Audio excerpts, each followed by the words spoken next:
सभी साथियों को नमस्कार, गुड मॉर्निंग और राधे राधे। और अपन पढ़ रहे थे आपका जो सब्जेक्ट है पर्सनालिटी डेवलपमेंट। दो टॉपिक अपने कंप्लीट कर लिए थे, तीसरा टॉपिक आज अपन पढ़ने वाले हैं। हाँ सर, आज पढ़ने वाले हैं। लेकिन सर एक बात बता दो कि ये पर्सनालिटी जो आप पढ़ाते हो वो अपने जो एग्जाम्पल आप दैनिक जीवन से जोड़ते हो, क्या सर सच में ऐसा ही सब्जेक्ट है क्या? बिल्कुल बेटा, ऐसा ही सब्जेक्ट है, बिल्कुल इजी सा आपके सब्जेक्ट है। और दैनिक जीवन में जो आपकी पर्सनालिटी है, जो आप बोलते हो, जो आप करते हो, उसी से जुड़ा हुआ आपका सब्जेक्ट है ना। बचपन से लेकर अब तक आप में जो चेंजेस हुए हैं वो चीजें यहाँ पर देखने को मिलती है। ठीक है, तो आज अपन यही पढ़ने वाले हैं। आपका जो टॉपिक है, तीसरा टॉपिक है, टॉपिक का नाम है शेपिंग ऑफ पर्सनालिटी और डिटरमिनेंट्स ऑफ पर्सनालिटी, यानी कि व्यक्तित्व का निर्माण और इसका निर्धारक, मतलब इसका निर्माण कैसे होता है, कि जो आपकी पर्सनालिटी है इसका निर्माण कैसे होता है। अब बात करें कि सर कैसे निर्माण होता है, एक बार मैं ऐप वालों के कमेंट देख लेता हूँ। कुछ साथी आ चुके हैं ऐप के ऊपर, तो जो साथी अभी तक ऐप पर नहीं ज्वाइन हुए वो हो जाना। गुड मॉर्निंग सर, सरिता आ गई, अंकित आ गया, गुड मॉर्निंग सभी को। और तीसरा टॉपिक आज अपन पढ़ने वाले हैं। ठीक है, तो जो भी साथी यूट्यूब पर क्लासेस देखते हैं, जिनको नोट्स नहीं मिल पाते, वो आ जाना भाई ऐप के ऊपर। मजे से आप लाइव में पढ़ सकते हो, कमेंट भी कर सकते हो और रिप्लाई भी ले सकते हैं। ठीक, तो बात करेंगे कि सर जो इसकी शेप है, किसकी पर्सनालिटी की शेप है, तो ये इसका आकार अपन देखें कि इसका निर्माण कैसे होता है। देखो, आप जब छोटे थे, बिल्कुल छोटे थे, जब आपको कुछ पता नहीं रहता था, जब आपके माता पिता आपको रखते थे, है ना। अब मान लो कि छोटा बच्चा है, वो कहीं पर जा रहा है शाम के टाइम, आप क्या बोल दोगे उसको, अरे भूत है इधर आ जा, तो वो भग के आ जाएगा। अब वो भूत जिंदगी में है ही नहीं चाहिए से, लेकिन उसके अंदर डर किसने बैठा दिया?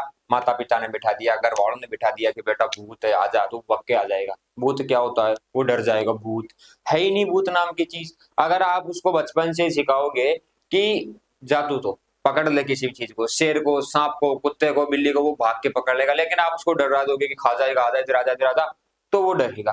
तो वो आपके ऊपर है कि आप उसको कैसा बनाना चाहते हो, है ना। आत्मविश्वास की बात है। तो छोटा था, उसके बाद वो बाल्यावस्था में आया, मतलब थोड़ा सा जवान हुआ, बोलने लगा, सीखने लगा। तो उस हिसाब से आपने उसको क्या सिखाया, स्कूल भेजा आपने, और टीचर्स ने उसको क्या सिखाया, उस हिसाब से उसका निर्माण हुआ। उसके बाद में वो थोड़ा जुवेनाइल फेज के अंदर आया, उसके बाद वो सोचने लगा, करने लगा, विचार करने लगा। उसके बाद में वो और जुवेनाइल फेज में आ गया, फिर उसको अपनी चिंता होने लग गई, परिवार की, उसके ऊपर जिम्मेदारियां आ गई, जॉब लगना है, पढ़ना है, यानी कि आपकी उम्र मान लो कि उस उम्र में वो आ चुका है। अब उसके बाद में आती है वृद्धावस्था। तो ये स्टेजेस है ना। इन स्टेज के अंदर कैसे आप व्यक्तित्व का निर्माण करते हो। बात करें कि जैसे कि आपका व्यक्तित्व है, कि आपका व्यक्तित्व कैसा, कि आप सबसे हंसकर बात करते हो, आप जल्दी से गुस्सा नहीं होते, आप पढ़ने वाले हो, आप अपने काम से काम रखते हो, जो भी आपकी विशेषताएं हैं। तो यह सब्जेक्ट में इसमें यही टॉपिक है ना, कि आपके जो व्यक्तित्व है उसका निर्माण कैसे हुआ, उसकी स्टेजेज क्या है, कि कौन कौन सी स्टेज है उसकी, वही अपन पढ़ने वाले हैं। अब बात करें कि आपने कहावत सुनी होगी कि जो कच्ची मिट्टी रहती है, अब जब कोई कुम्हार मटकी बनाता है, तो जो मटकी है कच्ची मिट्टी उसके लगाता है, तभी वो काम कर जाती है। अगर वो पक जाएगी, थोड़े दिन उसको सेट कर देंगे वहां पर, तो आप उसमें कोई चेंजेस करोगे तो वो नहीं हो पाएगा, है ना।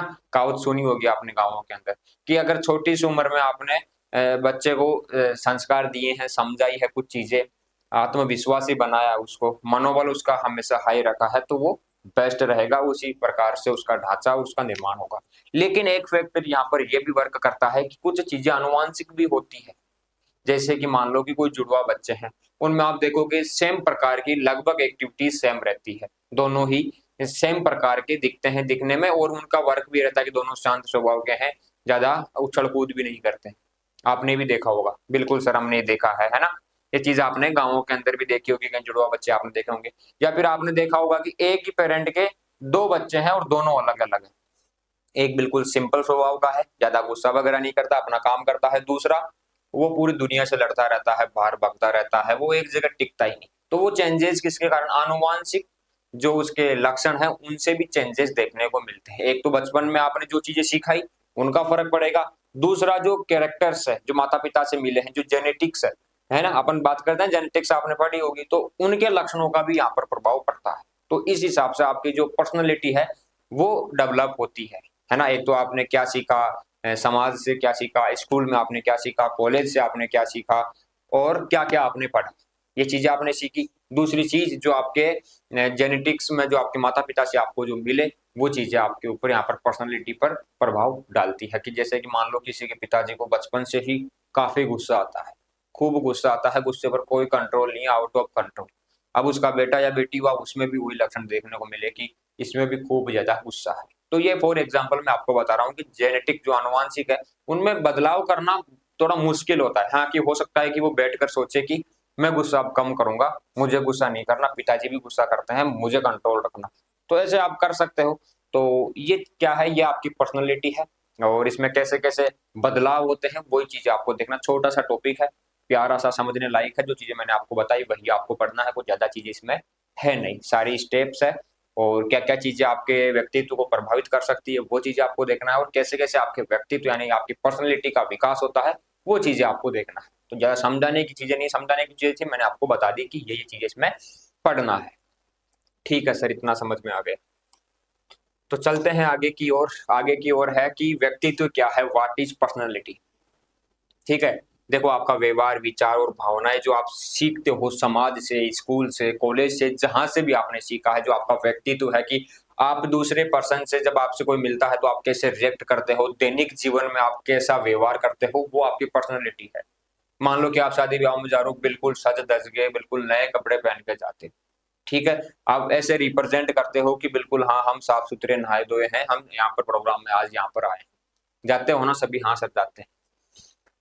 अब बात करें पर्सनैलिटी का, एक ये भी है कि आपकी जो पर्सनैलिटी है वो आपको दूसरों से अलग बनाती है, कि यूनिक अलग पहचान देती है। कि सर वो कैसे, कि मान लो 20 साथी हैं, 20 में से क्लास में से आप एक ऐसे स्टूडेंट हो कि बिल्कुल शांत स्वभाव है, कोई फालतू की बात नहीं, पढ़ाई की आप बात करते हो, काम की आप बात करते हो, कोई डाउट होता है आप पूछ लेते हो, और वापिस आप अपने काम में लग जाते हो। और बाकी 19 क्या करते हैं, हंसी मजाक सारे दिन बातें करते रहते हैं। टीचर की नजर में आपकी एक अलग थिंकिंग बनेगी कि ये अंकित है, ये जो भी स्टूडेंट है, ये कैसा है, बिल्कुल शांत स्वभाव का, अपने काम से काम रखने वाला। तो मतलब आपकी पर्सनैलिटी आपको दूसरों से अलग रिप्रेजेंट करती है।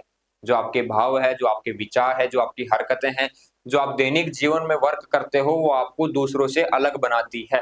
तो इससे आप समझ सकते हो कि पर्सनैलिटी क्या है और क्या मैटर करती है। कि मान लो आप कहीं मीटिंग में जा रहे हो, किसी बिजनेसमैन से आपकी मीटिंग है कोई वर्क करने के लिए या वर्क लेने के लिए, तो आप वहां पर कैसे रिप्रेजेंट करोगे अपने आप को। एक तो आप जाके उसे सिंसियरली अपनी बातें रखोगे, एक आप जाते ही बोलोगे कि हाँ भाई क्या हाल है, कंपनी में जॉब है क्या। तो वो आपकी पर्सनैलिटी है, आपका व्यवहार है कि आप कैसे व्यवहार करते हैं। ठीक है, अब यहाँ पर है कि लैटिन शब्द पर्सोना से लिया गया है, जिसका अर्थ होता है कि मास्क या मुखौटा आप कह सकते हो। व्यक्तित्व तो गतिशील होता है और जीवन भर विकसित होता रहता है। गतिशील का मतलब है कि हर जगह आप अलग अलग प्रकार से रिएक्ट करोगे। अभी मेरी क्लास चल रही है तो मेरी क्लास में हो सकता है कि आप हंसी मजाक करो, मजे लो मेरे साथ में, क्योंकि मैं आपको मजाक के साथ में पढ़ाता हूँ। हो सकता है कि यहाँ पर कमलेश सर आ जाए, उनका स्वभाव अलग है, रमेश सर आ जाए, उनका स्वभाव अलग है, तो अलग टीचर आएगा तो उनका अलग ही आपको देखने को मिलता है। टीचर सारे ही हैं लेकिन स्वभाव अलग अलग है, व्यक्तित्व अलग अलग है। हो सकता है कि उनमें से कोई मजाक ना करे क्लास में, हो सकता है कि मैं हमेशा सारी क्लास में टॉपिक्स में मजाक करता रहूं आपसे। तो सबका अलग अलग रहता है ये, ठीक है। अब है कि व्यक्तित्व का निर्माण कैसे होता है। देखो पहले मैंने आपको बताया शिशु अवस्था या शैशव अवस्था।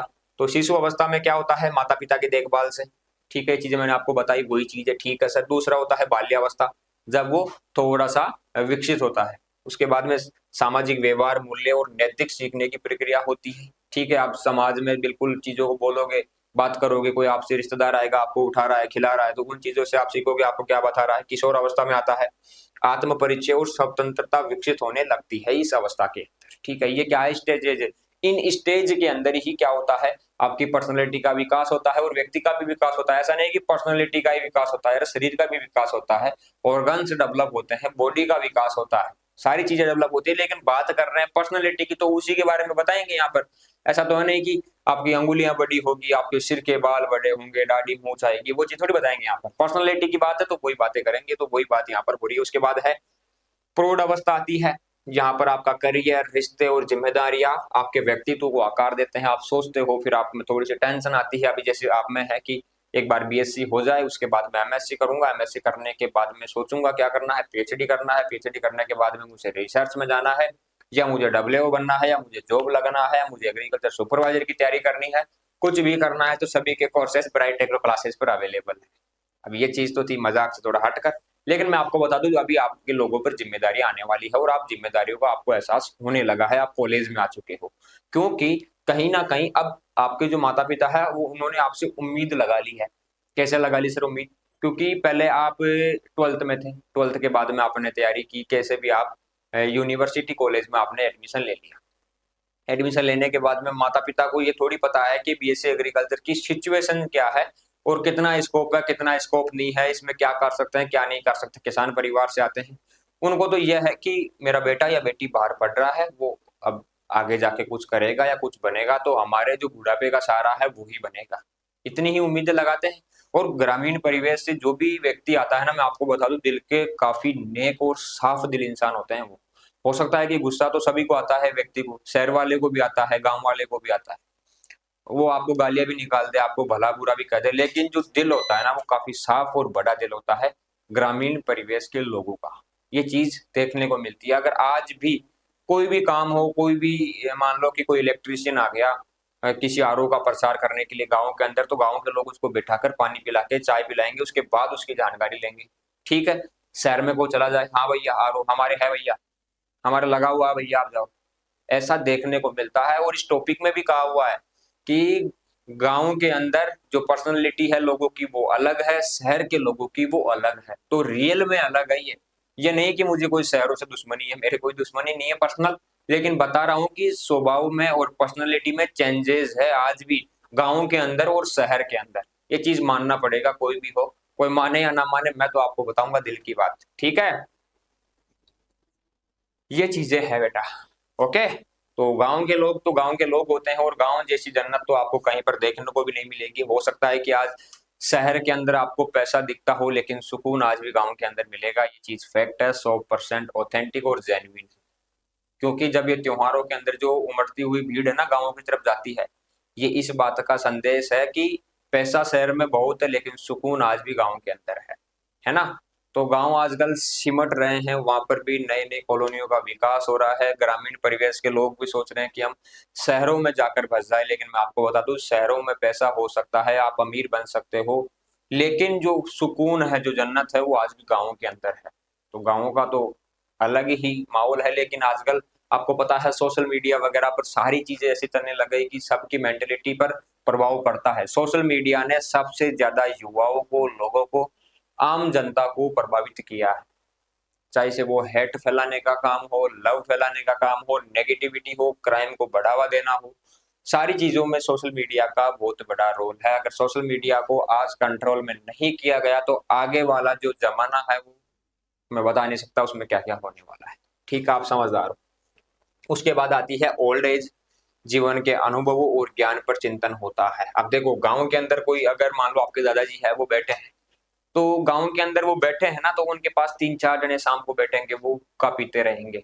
रियलिटी बता रहा हूँ मैं, मेरे ऊपर ले लो कि मान लो मेरे दादाजी है वो बैठते हैं तो उनके शाम को हम सभी बैठते हैं आसपास में, पापा जी और बैठ जाते हैं, उनके आसपास में छोटे बच्चे खेलते रहते हैं, वो हंसते रहते हैं, वो का पीते रहते हैं। अब देखो बुढ़ापे के अंदर व्यक्ति को क्या चाहिए? सहारा चाहिए, बोलने वाला चाहिए। अब शहर के अंदर आप देख लो कि मान लो किसी के दादाजी है, अब पापा वर्क पर जाएंगे, शहर के अंदर कोई है तो वो काम करेंगे, वो भी इसलिए बात है कि कोई खेती का काम तो है नहीं जो खेत के अंदर थोड़ा सा पानी चला के और आके वापस बैठ गए, बाहर जाना पड़ता है, काम काज रहता है। अब वो अकेलापन उनको महसूस होता है शहर के अंदर। जो बुजुर्ग व्यक्ति आप देखना अधिकांश शहरों के अंदर यही चीज है कि उनको टाइम नहीं दे पाते। एक तो वो नहीं दे पाते क्योंकि काम रहता है, फिर साथी क्या करेंगे, छोटे बच्चे जो भी है वो स्कूल जाएंगे, स्कूल जाके आने के बाद में या तो गेम खेलेंगे या खेलने चले जाएंगे या फोन के अंदर या इंस्टाग्राम के अंदर कुछ भी हो सोशल मीडिया में। लेकिन गाँवों के अंदर छोटे बच्चों को फोन तो देते नहीं कि इधर आ तेरे को फोन दो, इधर आ इधर इधर आ। ये ले फोन ले लिया, बैठ जाए यहाँ पर जाके चुपचाप, थोड़ी देर रोएगा बैठ जाएगा, वापिस खेल लेगा, मना लेंगे, खाना खिला देंगे। तो गाँव के अंदर तो अलग अलग प्रकार से, मैंने कहा ना कि ये भी गाँव की पर्सनैलिटी बिल्कुल अलग है, शहर की बिल्कुल अलग है। समझ रहे होंगे आप, टॉपिक को बिल्कुल आपके घर से मैंने जोड़ दिया है, कोई गांव से हो कोई शहर से हो, सारी चीजें मैंने जोड़ के आपको बताई है। ठीक है, तो ये चीज है। अब उसके बाद है कि व्यक्तित्व का निर्धारक मतलब निर्धारण कैसे होता है। जो चीजें मैंने आपको बताई, जो स्टेज और जो स्टेप्स मैंने आपको बताई, वही स्टेप्स यहाँ पर देखने को मिलेगी। सबसे पहले देखो आनुवांशिक हो सकता है, बुद्धि, स्वभाव और शारीरिक बनावट जैसी विशेषताएं आनुवांशिक रूप से मिलती है। कि देखो बुद्धि का तो फर्क पड़ता ही है कि आपके माता पिता से आप में ये चीजें आई यहाँ पर। ठीक है, शरीर का, जैसे मान लो कि अब बात करें कि सर द ग्रेट खली है अपने इंडिया के रेसलर है ना, अब उनका बेटा या बेटी उनके जैसे तो नहीं हो सकते। ये भी नहीं है कि पूरे आनुवांशिक जो लक्षण है सेम एज इट इज आपको वैसे के वैसे देखने को मिले। कुछ चीजें आपको मिल सकती है आपके माता पिता से, आपके जीन में आपके ट्रांसफर हो सकती है, सारी चीजें नहीं मिलती है कि सेम एज इट इज ऐसी की ऐसी चीजें ही मिल जाती। तो आप देखो आपके माता पिता की तरह आपका निर्माण हो जाएगा, फिर आपकी तरह आपके बेटा या बेटी का निर्माण हो जाएगा, तो इस प्रकार चलते कुछ लक्षण ऐसे होते हैं जो आपको सेम वहां पर माता पिता से आप में ट्रांसफर होते हैं, सारे नहीं होते हैं, ये ध्यान रखना ये चीज भी। ठीक है। हाँ, तो आनुवांशिक रूप से जैसे मान लो तंत्री का तंत्र आ गया कि आपकी गति, देखो एक चीज मैंने देखी है यहाँ पर कि एक पिता के दो बेटे हैं, एक बेटा बिल्कुल स्लो मोशन में, स्लो मोशन का मतलब उसको काम बोल दिया कि ये काम कर दे, ठीक है अभी मैं कर देता हूँ, वो बोलेगा। दूसरे को बोल दे कि यार ये काम कर दे, हाँ अभी कर रहा हूँ रुक तो जा, अभी करता हूँ थोड़ी देर यार, थोड़ा ध्यान तो रख। तो बोलने का तरीका देखो, वो बिल्कुल धीरे से स्वभाव में, उसका स्वभाव ही ऐसा ही है कि वो बिल्कुल प्यार से ही आपको रिप्लाई देगा। आपने उसको दो बात कह दी तो वो बोलेगा ठीक है कोई बात नहीं मैं कर देता हूँ, यही बोलेगा। दूसरा उसको कुछ बोल दो वापिस सुना देगा। तो ये स्वभाव है, ये मतलब देखते हो ना आप ये चीजें, ये रहता है, बिल्कुल आप एनालिसिस करना कि एक पेरेंट के दोनों बेटा या बेटी में भी आपको फर्क देखने को मिलेगा, ये दोनों सेम भी हो सकते हैं उनके, है ना। तो ये क्या है, ये जीन्स है उनके, ये लक्षण है उनके, कैरेक्टर्स है।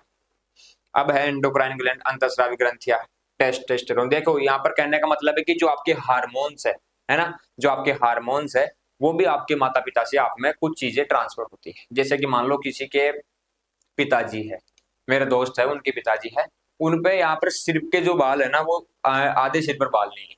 ठीक है, अब उनके जो बेटा हुआ उसके भी वहां पर वो बाल नहीं है।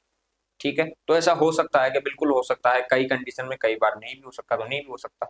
ये कोई फैक्ट और ऑथेंटिक नहीं कर सकता कि ऐसा है, हाँ लेकिन कुछ लक्षण जो है आपके ट्रांसफर होते हैं, ये फैक्ट है, कुछ होते हैं सारे नहीं। देखो समान जुड़वा बच्चों का व्यक्तित्व आनुवांशिकी के कारण अक्सर समान होता है, ये चीज मैंने आपको बताई थी स्टार्टिंग में भी कि दोनों के आपके जो अगर सेम जुड़वा बच्चे हैं दोनों में सिमिलर आपको कैरेक्टर्स देखने को मिलेंगे। ये चीज मैंने देखी है, एक दो जगह मैंने एनालिसिस भी किया है, ऐसा हुआ है, रियल लाइफ की बात कर रहा हूं मैं, ऐसा है। ठीक है। उसके बाद है, ये हो गया, हाँ दूसरा है मनोवैज्ञानिक कारक, है ना। इसमें है आपके अनुभूति, जो दुनिया से आप सीखते हो, आसपास के लोगों से, जो आपके वातावरण से आप सीखते हो, ये भी आपके पर्सनैलिटी का क्या करते हैं, विकास करते हैं कि आपने क्या सीखा, क्या बोला और आप कैसे बोल रहे हो। अगर किसी छोटे बच्चे को आप फोन दे दोगे, फोन में वो कोई चीज पकड़ लेगा, फिर हमेशा वो रट लगा के वही चीज आपको बोलता रहेगा, तू पागल है तू पागल है, वो करते रहते हैं ना छोटे बच्चे, कुछ भी चीज पकड़ लेंगे। तो वो चीजें यहाँ पर आपको देखने को मिलती है आसपास से भी। ठीक है सर। उसके बाद है लर्निंग अधिगम, अनुभव व्यक्ति के व्यवहार और प्रतिक्रियाओं को आकार देता है, जो आप अनुभव करते हो कि आपने देखा कि आज की दुनिया पर किसी पर विश्वास नहीं करना, फ्रॉड हो सकता है, ऑनलाइन फ्रॉड का जमाना चल रहा है, किसी को ओटीपी नहीं देना, कोई भी हो, चाहे से बैंक मैनेजर बनकर बात करे या पिताजी का दोस्त बनकर बात करे, किसी को ओटीपी नहीं देना तो नहीं देना फोन का। कोई आपसे पर्सनल इन्फॉर्मेशन मांग रहा है, बोल रहा है पापा का पैन कार्ड दे दो, आपके अकाउंट नंबर दे दो, आपके अकाउंट में पैसे आएंगे, आप केबीसी से बोल रहा हूँ, तो वो चीजें आपको नहीं करनी। मेरे पास एक बार कॉल आ गया कि सर आप 14 करोड़ रुपए जीत गए हो, मैं केबीसी से बोल रहा हूँ मुंबई से, और वो पैसे आपके अकाउंट में डालने हैं। अच्छा, मेरे को मजा आ गया, अब तो लाइफ बन गई, किसान परिवार में 14 करोड़ रुपए आ जाएंगे, मतलब सोच लिया क्या क्या करना है, क्या क्या करना है। 14 करोड़ है, 4 करोड़ तो उस भले इंसान को दे देंगे जो पैसे डाल रहा है, और 10 करोड़ आएंगे उनमें से 1-2 करोड़ रुपए खर्च कर देंगे, गाड़ी घोड़े ले आएंगे, बाकी की जमीन खरीद कर बढ़िया खेती करेंगे। यही सोचा मैंने तो मैंने कहा कि यार भैया आप एक काम करो, 14 में से 4 आप रख लो, 10 मेरे को दे दो। तो उन्होंने कहा भैया आपका बहुत बड़ा दिल है। मेरे को दिल तो रहेगा, गांव से है भाई, गांव में वैसे लोगों का दिल बड़ा रहता है, कि कैसे रहता है कि हमारे जो फसलें कटती है वो खेत में खुली पड़ी रहती है, हम लाते ही नहीं उनको, जबकि 6 महीने 7 महीने मेहनत करते हैं। अगर कोई छोड़ता है कि हमारे लिए हमारी फसल सोना है, लेकिन हम अपने सोने को खेत में रख कर छोड़कर सो जाते हैं। आपके पास अगर 100 ग्राम सोना हो, आप उसको बाहर तो रख के देख लो, नहीं रख सकते। वो कहा कि ठीक है भैया सहमत हो आपकी बात से, लेकिन हमारी पॉलिसी है, हम 4 करोड़ आपसे नहीं ले सकते, आप एक काम कीजिए, आप अपने अकाउंट नंबर वगैरह भेजिए, पैसा ट्रांसफर करना, मेरे को फोन पे करवा दो। कि सर फोन पे 14 करोड़ नहीं होंगे, फिर मेरे को मैं लेने आ जाऊँ कैसे आपके पास, कि नहीं सर आपको आना भी नहीं होगा। फिर मैंने कहा कि आप व्हाट्सएप पर ही क्यों बात कर रहे हो, कि सर डिटेल आउट हो जाएगी। मेरे को बात भी सही है, प्राइवेसी का ध्यान रखने वाला बंदा है यार भाई तू, है ना, प्राइवेसी का कितना ध्यान रखता है तू। फिर मैंने कहा कि बता चल क्या फ्रॉड करने के विचार से मनसा से तूने फोन किया है, कहाँ से बोल रहा है। थोड़ा मैंने बातें की, कितना पैसा मिल जाता है। वो बोला कि भैया सही बताऊं तो ये हमारी दिनचर्या ही ऐसी हो गई, हम 10-15 बंदे हैं, यही काम करते हैं, कोई हमारे चंगुल में फंस जाता है तो लाइफ टाइम हमारे 10,000, 5,000, 15,000 ऐंठते रहते हैं। उसकी रिकॉर्डिंग भी की थी मैंने, पढ़ी है वो मैंने, लेकिन वायरल नहीं की बाद में, टाइम ही नहीं मिला इतना। तो ऐसे फ्रॉड हो सकते हैं किसी के भी साथ में। फिर मैंने उसको पूछा कहाँ से, कि मैं पाकिस्तान से हूँ, और ऐसे ऐसे हम नंबर मिलाते हैं और ऐसे ऐसे हम पागल बनाते हैं, कई बन जाते हैं, हमारे जाल में फंस जाते हैं तो हम पैसा ऐंठ लेते हैं। ऐसा भी होता है साथियों, देख लो आप, संभल के रहना कितना जरूरी है। तो लर्निंग आप सीखोगे, इमोशंस भावनाएं, मनोदशा और भावनात्मक स्थिति व्यक्तित्व को प्रभावित करती है। जैसे कि मान लो कि आपने किसी को पैसा दिया और वो आपको पैसा ही नहीं दे रहा, आपको गुस्सा आ रहा है। एक बार आपका दिल था कि यार बेचारे को जरूरत दे दूं, अब उसके पास पैसा आ गया लेकिन आपको जरूरत है, वो आपको नहीं दे रहा। अब आपका स्वभाव बदलेगा, वहां पर आपको गुस्सा आएगा, फिर आप सोचोगे मैंने गलती क्यों करी। तो ये चीजें आप सीखोगे, ये व्यक्तित्व का निर्माण करती है। इतना बड़ा तो टॉपिक नहीं था जितना मैंने आपको एग्जाम्पल देती है। असफलता का सामना करने वाले छात्र तो सहनशीलता विकसित करता है। मतलब मान लो कि अगर आपने फॉर एग्जाम्पल की आप मान लो गांव से हो, अब आपके माता पिता एक स्टूडेंट का तो हमेशा फेवर करते हैं, ठीक है, कि अच्छा है ये पढ़ता है, तू क्यों नहीं पढ़ता, तू क्यों नहीं पढ़ता, तुझे कुछ नहीं आता, ये देख इसके नंबर कितने आ रहे हैं। वो भेदभाव आपको देखने को मिलता है। तो उससे भी जो आपकी पर्सनैलिटी है उस पर प्रभाव पड़ता है कि मुझे तो हमेशा नकारा आवारा ही कहा गया है, इसको देखो हमेशा ये बढ़िया काम करता है। तो ऐसा चीजें आपके व्यक्तित्व को प्रभावित करती है ना।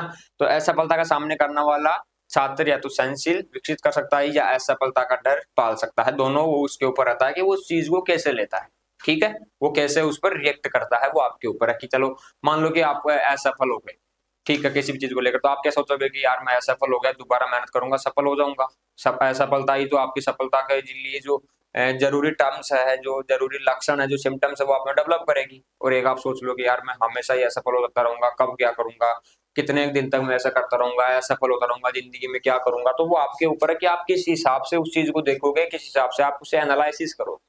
ठीक है सर। पर्यावरणीय कारक, बाहरी वातावरण और व्यक्तित्व पर गहरा प्रभाव पड़ता है। ठीक है सर। फैमिली, परिवार का एग्जाम्पल मैंने आपको बता दिया। शिक्षा के बारे में मैंने आपको बता दिया। कल्चर और सोसाइटी से जो आप चीजें सीखते हो उन चीजों का प्रभाव पड़ता है। इकोनॉमिक कंडीशंस, आर्थिक सुरक्षा या संघर्ष आत्मसम्मान और व्यक्तित्व को प्रभावित करता है। ये चीजें भी मैंने आपको बताई थी, अच्छे से समझाई हुई है सारी चीजें। लाइफ एक्सपीरियंस, जीवन में अनुभव जो आप करोगे वो सारी चीजें आपके ये हो गया, कंप्लीट आपके टॉपिक हो गया। इसमें क्या क्या चीजें अपन ने देखी, शेपिंग ऑफ पर्सनैलिटी, व्यक्तित्व का निर्माण और उसको निर्धारक करने वाले जो कारक है, किस हिसाब से कौन कौन सी स्टेप्स में इसका निर्धारण होता है, वो सारी चीजें अपन ने इसमें देखी है। एग्जाम्पल मैंने आपको दे दिए, सिंपल सा शॉर्ट सा जो है टॉपिक है, ज्यादा कोई हार्ड नहीं। दैनिक जीवन से अगर आप जोड़कर रखोगे, अपने ऊपर एग्जाम्पल लोगे, जो मैंने आपको एग्जाम्पल दिए वो समझोगे, तो आप इजीली इसको करके आ जाओगे। ज्यादा चीजें नहीं है, यही स्टेप्स आपको लिख के आनी है अगर एग्जाम में क्वेश्चन आता है तो। यही स्टेप्स जो मैंने आपको बताई कि कौन कौन सी स्टेप्स है और कौन कौन से कारकों से आप प्रभावित होते हो, कौन कौन से कारक क्या प्रभावित करते हैं, कैसे प्रभाव पड़ता है, वो चीजें आपको यहाँ पर लिख के आनी। उम्मीद है आप लोगों को समझ में आ गया होगा, तो कमेंट कर देना, कोई डाउट हो तो बता देना। और जो भी साथी आपके साथी है, क्लासमेट है, कॉलेज वाले हैं, उनको बताओ भाई ब्राइट टेक्नो क्लासेस पर कंप्लीट कोर्सेज अवेलेबल है, आप पढ़ सकते हो। क्योंकि जो बीएससी एग्रीकल्चर में आप पढ़ोगे वो हो सकता है कि वो 500, 700, 800 रुपए की तरफ ध्यान दे कि यार 6 महीने की फीस सर 800, 900 रुपए ले रहे हैं, तो कोई ज्यादा फीस नहीं है, आपको भी पता है। ये फीस क्या करेगी, आपके पर्सनैलिटी को डेवलप करेगी। सर कैसे करेगी, क्योंकि आप बीएससी एग्रीकल्चर को अच्छे से पढ़ लोगे तो एमएससी के लिए यही सारा कुछ आने वाला है। कोई प्रीपीजी की करेगा यही सिलेबस है, डब्ल्यूओ की करेगा यही से आने वाले हैं, और किसी एक पर्टिकुलर सब्जेक्ट से करेगा, मान लो कि एग्रोनॉमी से करूंगा सर मैं, तो आईसीआर जेआरएफ में जाना है, तो यहाँ पर जो एग्रोनॉमी जितने भी सब्जेक्ट्स है सारे वहीं से क्वेश्चन आने वाले हैं। तो कोई भी हो, जैसे मान लो आपने जेट का दिया, सीयूटी का दिया, तो आपकी 11th-12th की बुक्स में से वहां पर आपके क्वेश्चन आए थे लगभग 100 में से या 120 में से, आप मान लो 80 क्वेश्चन हमेशा वही आते हैं बेसिक। मान लो 10th पास कोई भर्ती आ रही है तो 10th के और 9th के वहां पर क्वेश्चन आते हैं। इसी प्रकार बीएससी एग्रीकल्चर आप अच्छे से पढ़ोगे तो आगे वाले एग्जाम्स में आपको कंप्लीट चीजें पता रहेगी और अच्छे से आप सब्जेक्ट को याद रख पाओगे। और ये बीएससी एग्रीकल्चर में इतने सब्जेक्ट्स है, एक सेमेस्टर पूरा होने के बाद में पिछले सेमेस्टर में क्या क्या थे किसी को पता नहीं रहता। जो साथी शुरू से पढ़ रहा है, कंप्लीट सेमेस्टर की क्लासेस ले रहा है, अच्छे से लर्न करके इनको लिख के आ रहा है एग्जाम में, उसको लाइफ टाइम याद रहेगा। जब डब्ल्यूओ की बारी आएगी तो वो एक बार रिवीजन करेगा, बाकी हिस्ट्री वगैरह जीके वगैरह पढ़ना रहेगा उसको। तो ये चीजें हैं, थोड़ा आपको जो भी साथी है उनको आप बता सकते हो। तो आज का टॉपिक कंप्लीट है, मिलते हैं नेक्स्ट सेशन में, तब तक के लिए चलते हैं, बाय बाय।